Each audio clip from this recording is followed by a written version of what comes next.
So ngayong araw, maglilinis tayo ng ating unit. Ayan, isang shadow to blue, isang shadow to orange.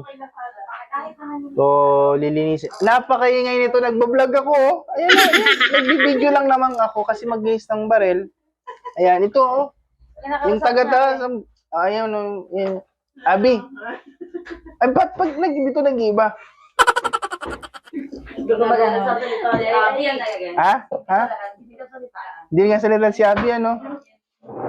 So, ayan, ang aga-aga. Mga busy tao dito eh. So, ganito kami ka-busy. Ayan, yan. Busy-busyhan. Ito yung busy isa pa. Pababa na ng hagdanan. So, ganito kami dito. Busy sa umaga. Busy-busyhan lang pala. Alright, so mag-iilis muna tayo, guys. Ayan.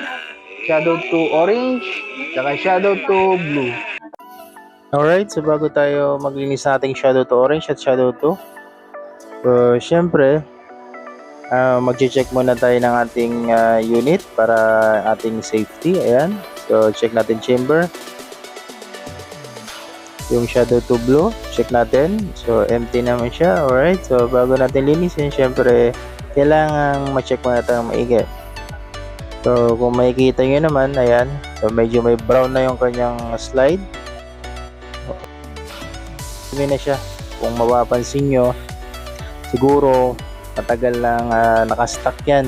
So kailangan natin linisin. So bago natin linisin yan, lalagyan muna natin ng masking tape yung ating mga red dot para hindi mabasa ng ating panglinis sa WD-40.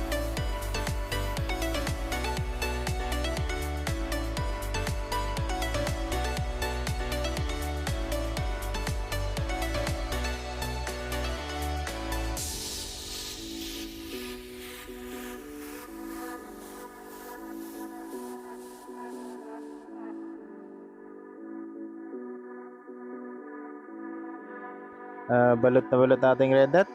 So ngayon, kakalisin na natin yung ating slide at umpisahan na nating linisin yung ating shadow to orange. Alright, let's go.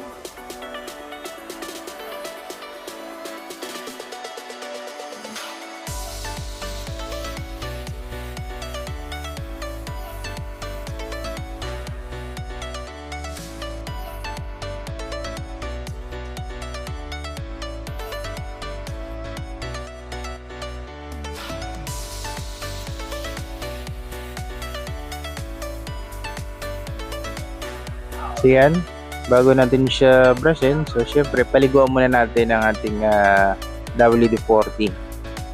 So pag all steel, okay lang na WD-40 pang linis natin. So nakakatanggal talaga siya ng ating mga copper, lalo't medyo yung makapal ng dumi. So babad lang natin yan ng mga 5 minutes and then bago natin brushin yung ating unit. Yan, pati slide, spray na rin natin lahat yan.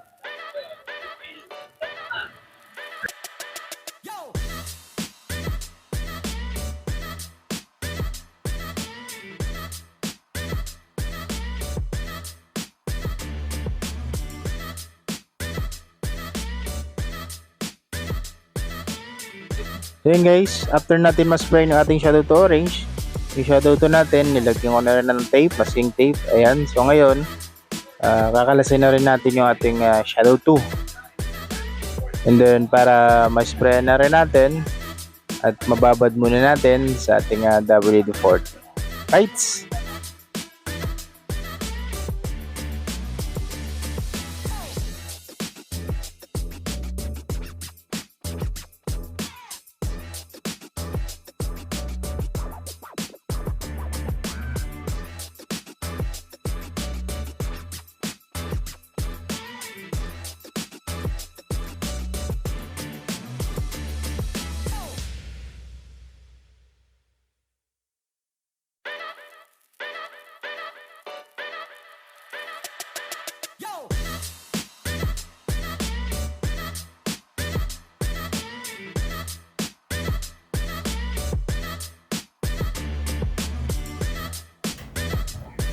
So yan, umpisahan natin ang ating pag-brush sa ating mga unit. At unahin muna natin yung ating mga frame. Yan. So, brush lang hanggang loob para tanggal talaga yung ating mga copper at ang dumi sa ating unit. Yan. So, syempre, marami tayong tela dyan, pamunas, after ma-brush.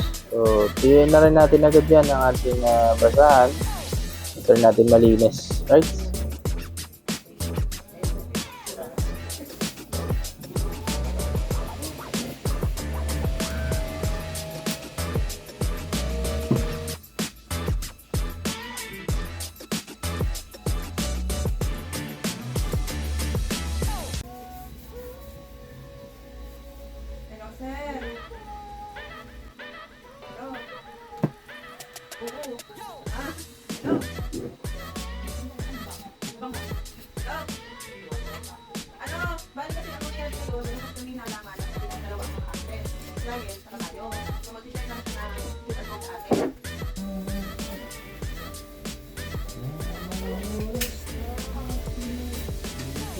Partner sa shotgun o type 1?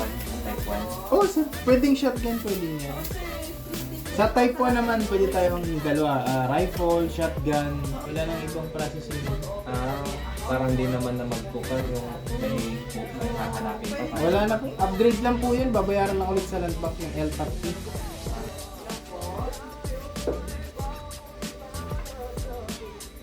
Medyo mainit kasi yung baga ngayon ko para maayos natin yung first aid mo.